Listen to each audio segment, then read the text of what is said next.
ವೀಕ್ಷಕರೆಲ್ಲರಿಗೂ ಭವಿಷ್ಯವಾಣಿ ವಿಶೇಷ ಕಾರ್ಯಕ್ರಮಕ್ಕೆ ಸ್ವಾಗತ. ಸ್ನೇಹಿತರೆ, ಮೇಷರಾಶಿಯವರ ವರ್ಷ 2024 ಏಪ್ರಿಲ್ ಮಾಸದ ಗ್ರಹಗತಿಗಳು ಹೇಗಿರಲಿವೆ ಎಂಬುದನ್ನು ತಿಳಿದುಕೊಳ್ಳೋಣ. ಕೌಟುಂಬಿಕ, ಸಾಮಾಜಿಕ ಜೀವನ ಹಾಗೂ ವ್ಯಾಪಾರ ವಹಿವಾಟು ಹೇಗೆ ನಡೆಯಲಿದೆ, ಅಲ್ಲದೆ ಯಾವೆಲ್ಲ ಸಮಸ್ಯೆಗಳು ನಿಮ್ಮನ್ನು ಈ ಮಾಸದಲ್ಲಿ ಕಾಡಲಿವೆ, ಅವುಗಳಿಗೆ ಪರಿಹಾರಗಳೇನು ಎಂಬುದನ್ನು ತಿಳಿಯಲು ಈ ವಿಡಿಯೋವನ್ನು ಸಂಪೂರ್ಣವಾಗಿ ವೀಕ್ಷಿಸಿ. ವಿಡಿಯೋ ಪ್ರಾರಂಭಿಸೋದಕ್ಕೂ ಮುನ್ನ ನೀವಿನ್ನೂ ನಮ್ಮ ಚಾನೆಲ್ ಸಬ್ಸ್ಕ್ರೈಬ್ ಮಾಡದೇ ಇದ್ದರೆ ಕೂಡಲೇ ನಮ್ಮ ಚಾನೆಲ್ ಸಬ್ಸ್ಕ್ರೈಬ್ ಮಾಡಿ. ಹೆಚ್ಚಿನ ವಿಡಿಯೋ ಅಪ್ಡೇಟ್ಗಾಗಿ ಪಕ್ಕದ ಬೆಲ್ ಐಕಾನ್ ಬಟನ್ ಕ್ಲಿಕ್ ಮಾಡಿ. ಸ್ನೇಹಿತರೆ, ಏಪ್ರಿಲ್ ತಿಂಗಳಿನಲ್ಲಿ 4 ಗ್ರಹಗಳ ಸ್ಥಾನವು ಭಾರಿ ಬದಲಾಗುವುದನ್ನು ಕಾಣಬಹುದು. ಏಪ್ರಿಲ್ 10 ರಂದು ಬುಧವು ಹಿಮ್ಮೆಟ್ಟುತ್ತಾನೆ ಮತ್ತೆ ತನ್ನ ದುರ್ಬಲ ರಾಶಿಯಾದ ಮೀನವನ್ನು ಪ್ರವೇಶಿಸುತ್ತಾನೆ, ಆದರೆ ಉಚ್ಚ ಶುಕ್ರನೊಂದಿಗೆ ನೀಚ ಭಂಗ ರಾಜಯೋಗವನ್ನು ರಚಿಸುತ್ತಾನೆ. ಏಪ್ರಿಲ್ 13 ರಂದು ಸೂರ್ಯನು ತನ್ನ ಉತ್ಕೃಷ್ಟ ಚಿಹ್ನೆಯನ್ನು ಪ್ರವೇಶಿಸುತ್ತಾನೆ. ಏಪ್ರಿಲ್ 23 ರಂದು ಮಂಗಳನ ರಾಶಿ ಪರಿವರ್ತನೆ ಮಾಡಲಿದೆ. ಮತ್ತೊಂದೆಡೆ ಏಪ್ರಿಲ್ 24 ರಂದು ಶುಕ್ರನು ತನ್ನ ಉತ್ಕೃಷ್ಟ ರಾಶಿಯನ್ನು ತೊರೆದು ಗುರು ಮತ್ತು ಶುಕ್ರನ ವಿಶೇಷ ಸಂಯೋಗವನ್ನು ರೂಪಿಸುತ್ತಾನೆ. ಆದ್ದರಿಂದ ಸ್ನೇಹಿತರೆ, ಈ ಗ್ರಹಗಳ ಬದಲಾವಣೆಯು ನಿಮ್ಮ ಮೇಲೆ ಹೇಗೆ ಪರಿಣಾಮ ಬೀರುತ್ತದೆ ಎಂಬುದನ್ನು ನಾವು ಒಂದೊಂದಾಗಿ ತಿಳಿಯೋಣ. ಮೊದಲನೆಯದಾಗಿ ಬುಧದ ಬಗ್ಗೆ ತಿಳಿದುಕೊಳ್ಳೋಣ. ಸ್ನೇಹಿತರೆ, ಈ ತಿಂಗಳ ಮೊದಲ ಬದಲಾವಣೆಯು ಏಪ್ರಿಲ್ 10 ರಂದು ಸಂಭವಿಸುತ್ತದೆ ಮತ್ತು ಬುಧವು ತನ್ನ ನೀಚ ರಾಶಿಗೆ ಅಂದರೆ ಮೀನಕ್ಕೆ ಹೋಗುತ್ತಾನೆ. ಆದರೆ ಅದರ ಹೊರತಾಗಿಯೂ ಅದು ಉತ್ಕೃಷ್ಟ ಶುಕ್ರನೊಂದಿಗೆ ನೀಚ ಭಂಗ ರಾಜಯೋಗವನ್ನು ರೂಪಿಸುತ್ತದೆ. ಶುಕ್ರ ಮತ್ತು ಬುಧ ಗ್ರಹಗಳ ಸಂಯೋಗವು ಲಕ್ಷ್ಮೀ ನಾರಾಯಣ ಯೋಗವಾಗಿದೆ. ಪರಿಸ್ಥಿತಿಯು ಮಹಾಲಕ್ಷ್ಮಿ ಮತ್ತು ನಾರಾಯಣರನ್ನು ಒಟ್ಟಿಗೆ ಸೃಷ್ಟಿಸುತ್ತದೆ. ಬುಧದ ಈ ಬದಲಾವಣೆಯು ನಿಮಗೆ ವಿಶೇಷವಾಗಿ ಪ್ರತಿಕೂಲವಾದ ರಾಜ್ಯಯೋಗದ ಫಲಿತಾಂಶಗಳನ್ನು ನೀಡುತ್ತದೆ, ಆದರೆ ಸಣ್ಣ ಪುಟ್ಟ ಸಮಸ್ಯೆಗಳೂ ಸಹ ಇರುತ್ತದೆ. ನಾವು ಲಾಭದ ಬಗ್ಗೆ ಮಾತನಾಡಿದರೆ, ನೀವು ಸಾಲವನ್ನು ತೊಡೆದುಹಾಕಲು ಮಾರ್ಗಗಳನ್ನು ಕಂಡುಕೊಳ್ಳಲು ಸಾಧ್ಯವಾಗುತ್ತದೆ. ನಿಮ್ಮ ಶತ್ರುಗಳಿಂದ ನೀವು ಜಯಿಸಲು ಸಾಧ್ಯವಾಗುತ್ತದೆ. ಅಕೌಂಟೆನ್ಸಿ, ಬ್ಯಾಂಕಿಂಗ್ ಕ್ಷೇತ್ರ, ಚಾರ್ಟರ್ಡ್ ಅಕೌಂಟೆಂಟ್, ವಕೀಲರು, ಸಲಹೆಗಾರರು ಹೆಸರು ಮತ್ತು ಹಣವನ್ನು ಗಳಿಸುವರು. ಖಂಡಿತವಾಗಿಯೂ ಸಾಕಷ್ಟು ಓಡಾಟ ಇರುತ್ತದೆ, ಆದರೆ ಬುಧ ಗ್ರಹದ ಅನುಗ್ರಹದಿಂದ ನಿಮ್ಮ ಶ್ರಮಕ್ಕೆ ದುಪ್ಪಟ್ಟು ಫಲಿತಾಂಶವನ್ನು ಪಡೆಯಲು ಸಾಧ್ಯವಾಗುತ್ತದೆ. ಬುಧ ಗ್ರಹವು ಮಾತಿನ ಕ್ಷೇತ್ರಕ್ಕೆ ಸಂಬಂಧಿಸಿದ ಜನರನ್ನು ಸ್ವಲ್ಪ ತೊಂದರೆಗೆ ಒಳಪಡಿಸಬಹುದು, ಏಕೆಂದರೆ ಬುಧ ಮತ್ತು ರಾಹುವಿನ ವಾಕ್ ದೋಷಗಳು ಸಹ ಇರುತ್ತವೆ. ನಿಮ್ಮ ನಾಲಿಗೆಯೂ ಹಾಳಾಗಬಹುದು, ವಿಶೇಷವಾಗಿ ಕೆಲಸದ ಸ್ಥಳದಲ್ಲಿ ಮತ್ತು ನನ್ನ ಸಂಬಂಧಗಳಲ್ಲಿಯೂ ಸಹ. ಇದನ್ನು ಎಚ್ಚರಿಕೆಯಿಂದ ಬಳಸಿ, ಇಲ್ಲದಿದ್ದರೆ ಅಪಶ್ರುತಿಯ ಪರಿಸ್ಥಿತಿ ನಿರ್ಮಾಣವಾಗುವ ಸಂಪೂರ್ಣ ಸಾಧ್ಯತೆಗಳಿವೆ. ಈ ತಿಂಗಳು ಏಪ್ರಿಲ್ 10 ರಿಂದ ಬುಧ ಮತ್ತು ರಾಹುಗಳ ಸಂಯೋಗವು ಬರುತ್ತಿದೆ. ಸ್ನೇಹಿತರೆ, ಈ ಬುಧ ಬದಲಾವಣೆಯು ವಿದೇಶದಿಂದ ಲಾಭವನ್ನು ನೀಡುತ್ತದೆ ಮತ್ತು ಹಣವನ್ನು ಗಳಿಸುವ ಅವಕಾಶವನ್ನು ನೀಡುತ್ತದೆ. ವಿದೇಶಿ ಭೂಮಿ, ಈ ತಿಂಗಳು ವಿದೇಶ ಪ್ರಯಾಣದ ಬಲವಾದ ಸಾಧ್ಯತೆಗಳಿವೆ. ನಿಮ್ಮ ಮಕ್ಕಳು ಸಹ ನಿಮ್ಮನ್ನು ಬೆಂಬಲಿಸಲು ಸಾಧ್ಯವಾಗುತ್ತದೆ, ಆದರೆ ಈ ತಿಂಗಳು ನರರೋಗಗಳು, ದಂತ ಸಮಸ್ಯೆಗಳು ಮತ್ತು ಚರ್ಮ ರೋಗಗಳಿಂದ ನಿಮ್ಮನ್ನು ರಕ್ಷಿಸಬೇಕಾಗುತ್ತದೆ. ಸ್ನೇಹಿತರೆ, ಮತ್ತೊಂದು ಬದಲಾವಣೆ ಇರುತ್ತದೆ. ಏಪ್ರಿಲ್ 13 ರಂದು ಸೂರ್ಯನ ವಿಶೇಷ ಬದಲಾವಣೆಯಾಗಲಿದೆ. ಸರ್ಕಾರಿ ಅಧಿಕಾರಿಗಳೊಂದಿಗೆ ತೊಂದರೆಯಿಂದ ದೂರವಿರಿ. ಸರ್ಕಾರಿ ಕೆಲಸದಲ್ಲಿ ಹೆಚ್ಚು ಜಾಗರೂಕರಾಗಿರಿ. ಕೆಲವು ವಿವಾದಗಳು ಅಥವಾ ವಿಚಾರಣೆಗಳು ಇರಬಹುದು. ಕೆಲವು ತೊಂದರೆಗಳು ಉಂಟಾಗಬಹುದು. ಏಪ್ರಿಲ್ 13 ರವರೆಗೆ ತಂದೆಯೊಂದಿಗೆ ವಾದದ ಸಾಧ್ಯತೆಗಳು. ನಿಮ್ಮ ಬಗ್ಗೆ ಹೆಚ್ಚಿನ ಕಾಳಜಿ ವಹಿಸಿ. ಸ್ವಂತ ಆರೋಗ್ಯ ಕಾಪಾಡಿ. ಕಣ್ಣಿನ ಕಾಯಿಲೆ, ಚರ್ಮರೋಗ ಅಥವಾ ಹೃದ್ರೋಗಿಗಳು ಏಪ್ರಿಲ್ 13 ರವರೆಗೆ ಜಾಗ್ರತೆ ವಹಿಸಬೇಕು. ಆದರೆ ಏಪ್ರಿಲ್ 13 ರಿಂದ ಹಿಂತಿರುಗಿ ನೋಡುವ ಅಗತ್ಯವಿಲ್ಲದ ರೀತಿಯಲ್ಲಿ ಪರಿಸ್ಥಿತಿ ಬದಲಾಗಲಿದೆ. ಏಪ್ರಿಲ್ 13 ರಂದು ಸೂರ್ಯ ಅದರ ಉತ್ಕೃಷ್ಟ ಚಿಹ್ನೆ ಮತ್ತು ಸ್ನೇಹಿತ ಗುರುದೊಂದಿಗೆ ಬರುತ್ತಾನೆ. ಇಬ್ಬರೂ ಒಟ್ಟಿಗೆ ಕುಳಿತುಕೊಳ್ಳುತ್ತಾರೆ. ಅದು ನಿಮಗೆ ಬುದ್ಧಿವಂತಿಕೆಯನ್ನು ನೀಡುತ್ತದೆ. ಅದು ನಿಮಗೆ ದೈಹಿಕ ಶಕ್ತಿಯನ್ನು ನೀಡುತ್ತದೆ. ಅದು ನಿಮಗೆ ಶಕ್ತಿಯನ್ನು ನೀಡುತ್ತದೆ. ಹೌದು ಸ್ನೇಹಿತರೆ, ಇದು ನಿಮಗೆ ರಾಜನಂತೆ ಬಾಳುವ ಅವಕಾಶ ಸಿಗುವ ಸಮಯ. ನಿಮ್ಮ ಗೆಲುವು ನಿಶ್ಚಿತ. ಏಪ್ರಿಲ್ 13 ರಿಂದ ನಿಮಗೆ ದೊಡ್ಡ ದೊಡ್ಡ ಕಾರ್ಯಗಳು ನೆರವೇರಲಿವೆ. ನಿಮ್ಮ ನನಸಾಗದ ಕನಸುಗಳು ಈಡೇರುತ್ತವೆ. ನಿಮ್ಮ ಮಕ್ಕಳು ಸಹ ನಿಮ್ಮ ಹೆಸರನ್ನು ಹೆಮ್ಮೆಪಡಿಸಿಕೊಳ್ಳಿ. ಮಕ್ಕಳಾಗುವ ಸಾಧ್ಯತೆಗಳು ಸಹ ಬಲವಾಗುತ್ತವೆ. ಸ್ನೇಹಿತರೆ, 13 ಏಪ್ರಿಲ್ನಿಂದ ಇದು ಬಹಳ ಮುಖ್ಯ, ವಿಶೇಷವಾಗಿ ಸರ್ಕಾರಿ ಕ್ಷೇತ್ರಕ್ಕಾಗಿ ದೀರ್ಘಕಾಲ ಪ್ರಯತ್ನಿಸುತ್ತಿರುವವರಿಗೆ. ಸರ್ಕಾರಿ ನೌಕರಿಯಲ್ಲಿ ಬಡ್ತಿ, ಇನ್ಕ್ರಿಮೆಂಟ್ ಸಿಗುವ ಸಂಭವವಿರುತ್ತದೆ.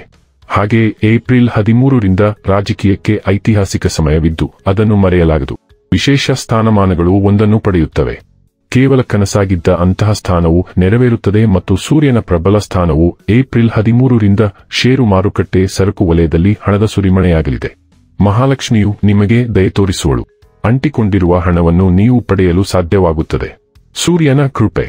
ವಿದ್ಯಾರ್ಥಿಗಳಿಗೆ ಈ ತಿಂಗಳು ಉತ್ತಮವಾಗಿರುತ್ತದೆ. ವಿದೇಶಕ್ಕೆ ಹೋಗಬಯಸುವ ವಿದ್ಯಾರ್ಥಿಗಳು, ವಿದೇಶಕ್ಕೆ ಪ್ರವೇಶ ಪಡೆಯಲು ಬಯಸುವವರು, ಇದು ನಿಮಗೆ ಏಪ್ರಿಲ್ 13 ರವರೆಗೆ ಉಳಿದಿದೆ ಮತ್ತು ಏಪ್ರಿಲ್ 13 ರ ನಂತರ ನೀವು ಎಲ್ಲಿ ಬೇಕಾದರೂ ಪ್ರವೇಶವನ್ನು ಪಡೆಯುತ್ತೀರಿ. ಆ ಪರಿಸ್ಥಿತಿಯನ್ನು ಪಡೆಯಿರಿ. ಸೂರ್ಯನ ಕೃಪೆಯಿಂದ ಏಪ್ರಿಲ್ 13 ರಂದು ನಿಮ್ಮ ತಂದೆಯ ಬೆಂಬಲವನ್ನು ನೀವು ಪಡೆಯುತ್ತೀರಿ. ನಿಮ್ಮ ತಂದೆಯ ಸಹಾಯದಿಂದ ನಿಮ್ಮ ಕೆಲಸವು ಉಚ್ಚ ಸೂರ್ಯನ ನಂತರ ಸುಲಭವಾಗುತ್ತದೆ. ಕಠಿಣ ಪರಿಶ್ರಮವು ನಿಮ್ಮ ಆಲೋಚನೆಯನ್ನು ಸಹ ಉನ್ನತೀಕರಿಸುತ್ತದೆ. ಈ ಸಮಯದಲ್ಲಿ ನೀವು ನಿಮ್ಮ ಕೈಲಾದಷ್ಟು ಮಾಡಲು ಸಾಧ್ಯವಾಗುತ್ತದೆ. ಸೋಮಾರಿತನವು ನಿಮ್ಮನ್ನು ಮುಟ್ಟಲು ಸಾಧ್ಯವಾಗುವುದಿಲ್ಲ ಮತ್ತು ಆಸಕ್ತಿಯ ಜೊತೆಗೆ ಅದರ ಶುಭ ಫಲಿತಾಂಶಗಳನ್ನು ನೀವು ಪಡೆಯಲು ಸಾಧ್ಯವಾಗುತ್ತದೆ. ಸ್ನೇಹಿತರೆ, ಸೂರ್ಯನ ಕೃಪೆಯಿಂದ ಈ ಸಮಯವು ನಿಮಗೆ ಎಲೆಕ್ಟ್ರಿಕಲ್ ವ್ಯಾಪಾರ, ಸಿಹಿ ವ್ಯಾಪಾರ, ಫಾರ್ಮಾ ಕ್ಷೇತ್ರದಲ್ಲಿ ಯಶಸ್ಸನ್ನು ನೀಡುತ್ತದೆ. ನೀವು ಎಲ್ಲ ರೀತಿಯಲ್ಲಿ ಲಾಭವನ್ನು ಪಡೆಯುತ್ತೀರಿ. ಈ ಬಾರಿ ಸೂರ್ಯನು ನಿಮ್ಮ ಇಷ್ಟಾರ್ಥಗಳನ್ನು ಪೂರೈಸುತ್ತಾನೆ ಮತ್ತು ನಿಮ್ಮ ಈಡೇರದ ಕನಸುಗಳನ್ನು ಈಡೇರಿಸುತ್ತಾನೆ. ಮುಂದಿನ ಬದಲಾವಣೆಯು ಏಪ್ರಿಲ್ 23ರಂದು ಸಂಭವಿಸುತ್ತದೆ. ಕುಂಭ ರಾಶಿಯಿಂದ ಮಂಗಳನು ಮೀನ ರಾಶಿಯನ್ನು ಪ್ರವೇಶಿಸುತ್ತಾನೆ. ಏಪ್ರಿಲ್ 23ರವರೆಗೆ ಮಂಗಳನು ಲಾಭಸ್ಥಾನದಲ್ಲಿದ್ದರೆ ಅದು ನಿಮಗೆ ಲಾಭವನ್ನು ನೀಡುತ್ತದೆ. ರಕ್ಷಣಾ ಮತ್ತು ಕ್ರೀಡೆಗಳಲ್ಲಿ ಕೆಲಸ ಮಾಡುವ ಸಾಮರ್ಥ್ಯವನ್ನು ನೀಡುತ್ತದೆ.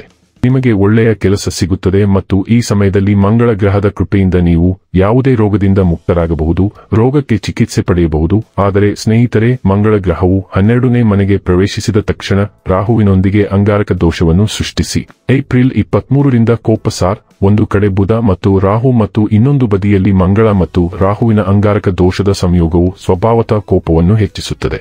ಏಪ್ರಿಲ್ 23ರಿಂದ ಜಗಳಗಳು ಮತ್ತು ಘರ್ಷಣೆಗಳು ಉಂಟಾಗುವ ಸಾಧ್ಯತೆಗಳಿವೆ. ಬುದ್ಧಿವಂತಿಕೆಯಿಂದಿರಿ. ನೀವು ಸಹೋದರ ಸಹೋದರಿಯರಿಂದ ತೊಂದರೆಯನ್ನು ತಪ್ಪಿಸಬೇಕಾಗುತ್ತದೆ. ಈ ಸಮಯದಲ್ಲಿ ಸ್ನೇಹಿತರಿಂದಲೂ ತೊಂದರೆಯನ್ನು ನಿರೀಕ್ಷಿಸಲಾಗಿದೆ. ವಿವಾದದ ಸಾಧ್ಯತೆಗಳಿವೆ ಮತ್ತು ಮಂಗಳನ ರಾಶಿಯು ಮಾವನೊಂದಿಗೆ ಬದಲಾಗುತ್ತದೆ. ಯಾವುದೇ ಸಂಬಂಧಿತ ವಿಷಯವು ನಿಮಗೆ ಚಿಂತೆ ಅಥವಾ ಅಶಾಂತಿಯನ್ನು ಸಹ ನೀಡುತ್ತದೆ. ಆದ್ದರಿಂದ ನೀವು ಏಪ್ರಿಲ್ 23ರಿಂದ ಮಂಗಳಕ್ಕಾಗಿ ವಿಶೇಷ ಕ್ರಮಗಳನ್ನು ಮಾಡಬೇಕಾಗುತ್ತದೆ. ಏಪ್ರಿಲ್ 24ರಂದು ಶುಕ್ರನು ಬದಲಾಗುತ್ತಾನೆ. ಸ್ನೇಹಿತರೆ, ಶುಕ್ರವು ಈಗ ಉತ್ಕೃಷ್ಟ ಚಿಹ್ನೆಯಿಂದ ಹೊರಬರುತ್ತಾನೆ. ನಾವು ಏಪ್ರಿಲ್ 24ರವರೆಗೆ ಮಾತನಾಡಿದರೆ ಆಗ ಉತ್ಕೃಷ್ಟ ಶುಕ್ರನು ತಿರುಗುತ್ತಿರುತ್ತಾನೆ. ಇದರಿಂದ ನಿಮಗೆ ಅವಕಾಶ ಸಿಗುತ್ತದೆ. ಪ್ರಯಾಣದ ಉತ್ತಮ ಅವಕಾಶಗಳಿವೆ, ಉತ್ತಮ ಶಾಪಿಂಗ್ ಅವಕಾಶಗಳಿವೆ, ನಿಮ್ಮ ಇಷ್ಟಾರ್ಥಗಳು ಈಡೇರುತ್ತವೆ, ಬೆಲೆ ಬಾಳುವ ವಸ್ತುಗಳು ಮನೆಗೆ ಬರುತ್ತವೆ.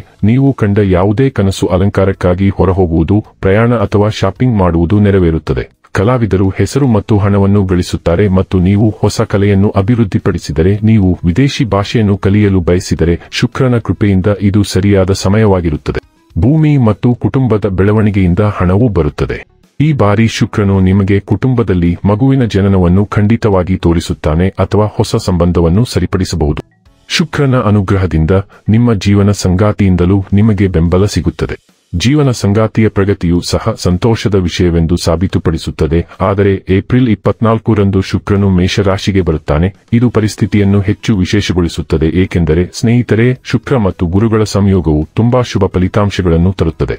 ಎರಡು ಗುರುಗಳು ಒಟ್ಟಾಗಿ ನಿಮಗೆ ಮಂಗಳಕರವೆಂದು ಸಾಬೀತುಪಡಿಸುತ್ತಾರೆ. ಇದು 7ನೇ ಮನೆಯ ಅಂಶವನ್ನು ಹೊಂದಿದ್ದರೆ ಅದು ವೈವಾಹಿಕ ಸಂತೋಷವನ್ನು ನೀಡುತ್ತದೆ. ಇದು ಅವಿವಾಹಿತರಿಗೆ ಜೀವನ ಸಂಗಾತಿಗೆ ಪ್ರಗತಿಯನ್ನು ನೀಡುತ್ತದೆ. ಮದುವೆಯಾಗಲು ಬಯಸುವವರಿಗೆ ಉತ್ತಮ ಪ್ರಸ್ತಾಪಗಳನ್ನು ನೀಡುತ್ತದೆ. ಏಪ್ರಿಲ್ 24ರಿಂದ ನೀವು ಉತ್ತಮ ಸಂಬಂಧಗಳನ್ನು ಹೊಂದಲು ಬಯಸುತ್ತೀರಿ. ಸ್ನೇಹಿತರು, ಶುಕ್ರ ಮತ್ತು ಗುರು ಎರಡೂ ನಿಮಗೆ ಲಾಭವನ್ನು ನೀಡಬಹುದು.